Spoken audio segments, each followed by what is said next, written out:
da questão da cobrança e da exigência dentro das relações de casal. Até onde a gente pode ir, cobrar, exigir ou não. Como tudo, é na dose que está a diferença entre o veneno e o remédio. Por um lado, é importante ter cobrança dentro de um casal. É natural que haja cobrança dentro de um casal. Se você não cobrar da pessoa com quem você se relaciona, você vai cobrar de quem? Da outra pessoa?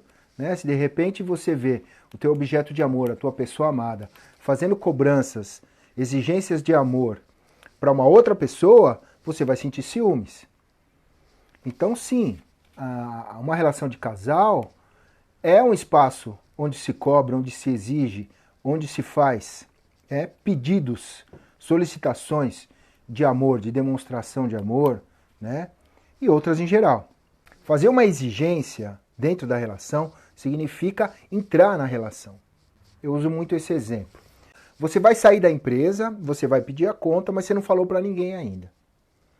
Se você participa de uma reunião de trabalho, tá, você não vai fazer exigências. Você vai entrar e sair quieto dessa reunião. Se você está entrando numa empresa, né, se você está numa empresa, está numa fase boa, está querendo mostrar serviço, está querendo crescer dentro dessa empresa, e você é chamado para uma reunião de trabalho, você vai fazer exigências. Você vai exigir coisas para o trabalho poder andar melhor. Né? Vai exigir recursos humanos ou materiais, né? Ou organização, para poder aquilo melhorar. Então quem faz exigência está entrando, está dentro. Quem não faz exigência nenhuma já está um pé fora. Então veja que até um ponto a exigência ela é importante na relação do casal. Significa que a pessoa está se comprometendo. Quem se compromete exige. Acontece que todos nós temos um ideal. A gente cria ideais, né? A gente cria nas relações, a gente cria o outro ideal. Né? Então tem a mãe ideal, o pai ideal, o filho ideal, a filha ideal, o aluno ideal, o professor ideal. Né? Vai ter o companheiro ideal, a companheira ideal, o marido ideal, a esposa ideal, o namorado ideal, a namorada ideal. Até o ficante ideal tem. Então assim, entender, ninguém vai, não adianta eu fazer cobranças que vão no sentido de fazer a pessoa cumprir esse ideal, porque ninguém vai cumprir o ideal. O ideal é uma ideia. Né? O ideal não existe. Ninguém vai conseguir cumprir esse ideal. Então essa cobrança, né, essa exigência, ela tem um limite. É claro que a gente tem a capacidade de transformar o outro por amor, se modificar um tanto por nós. Porque há um desejo do outro em realizar o nosso desejo. Então isso move, isso faz com que a pessoa possa se transformar, né, por nós. Só que isso tem um limite. Não adianta a gente entrar e querer exigir mais, exigir mais, exigir mais, de forma que essa pessoa cumpra o nosso ideal. Ninguém vai cumprir nosso ideal.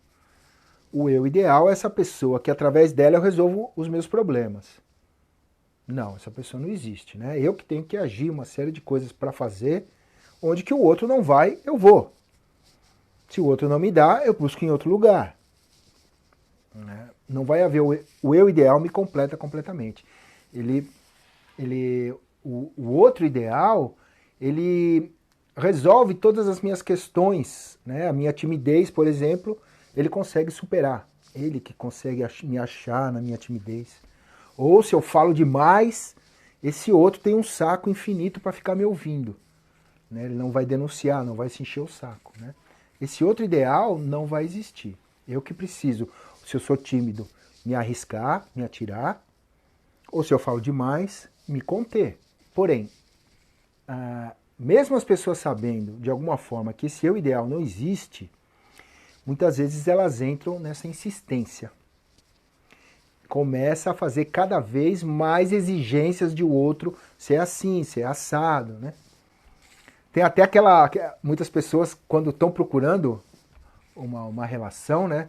Faz até aquela lista, né? A lista das coisas como é que a pessoa, nem conheço a pessoa, mas já faz a lista das coisas como a pessoa, dos jeitos de ser que essa pessoa precisa ter, né? Quer dizer, eu estou estruturando o outro ideal, né? E depois eu vou lá e quero fazer a pessoa cumprir esse ideal, né? Não, ninguém vai me... Ainda bem também, né? Porque se esse eu ideal existisse, nossa, ele ia ser como oxigênio, a gente não ia largar dele, né? Ele ia ser como aquela pessoa que sente falta de ar, tem que andar com aquele tubo de oxigênio, aonde for tem que ir junto, né? Não, ainda bem que não existe esse outro ideal. Mas as pessoas muitas vezes insistem, né? E fazem isso através de exigências sobre o outro. Então, até um ponto, a exigência é natural. Quando entra nesse limite, né, em que começa a busca do eu ideal, cara, isso aqui vai pro ad infinitum, né? Se você tá numa relação e o outro começa a fazer cobrança, e você, pelo teu desejo, né, de realizar o desejo do outro, porque me satisfaz satisfazer o outro. Quando eu amo, existe isso, né? Eu começo a tentar cumprir essas exigências, eu entro no lugar em que a pessoa apresenta um buraco aqui, eu vou, corro, faço o que ela pediu. Imediatamente ela pede outra coisa aqui, aí eu corro, faço o que ela pediu. Aí ela pede outra coisa aqui, aí eu corro, faço o que ela... Aí ela pede outra coisa aqui. E quanto mais eu fizer, pior fica. Mais exigência aparece. Então essa pessoa está pedindo, na verdade, é limite. É preciso... Isso é essa pessoa que está tentando cumprir a exigência do outro. Agora, essa pessoa que exige muito, é preciso ela entender também que quando ela começa a exigir demais, ela entra no nível da cobrança. E o que acontece se na relação de casal se estabelece, um se estabelece na posição de cobrador, o outro de devedor. Uma pessoa é cobradora, outra é devedora. É a famosa relação credor-devedor. E o que acontece na relação credor-devedor? Pensa um pouco. O que é o clássico da relação credor-devedor? É o credor, né, o cobrador, batendo na porta da frente e o devedor fugindo pela porta do fundo. Ou seja, o devedor vai fugir do cobrador, principalmente se não tem como pagar. Quando a pessoa começa numa exigência infinita, não tem como pagar, não tem como cumprir. Ou você dá um limite, ou você vai ficar com uma sensação de dívida constante. E aí o que acontece na relação cobrador-devedor eles fogem. Quer dizer, o cobrador corre atrás do devedor e o devedor foge. Então essa pessoa que começa com muita exigência está empurrando o outro, está afastando o outro, está mandando ele embora da relação. É uma forma indireta de mandar a pessoa embora da relação.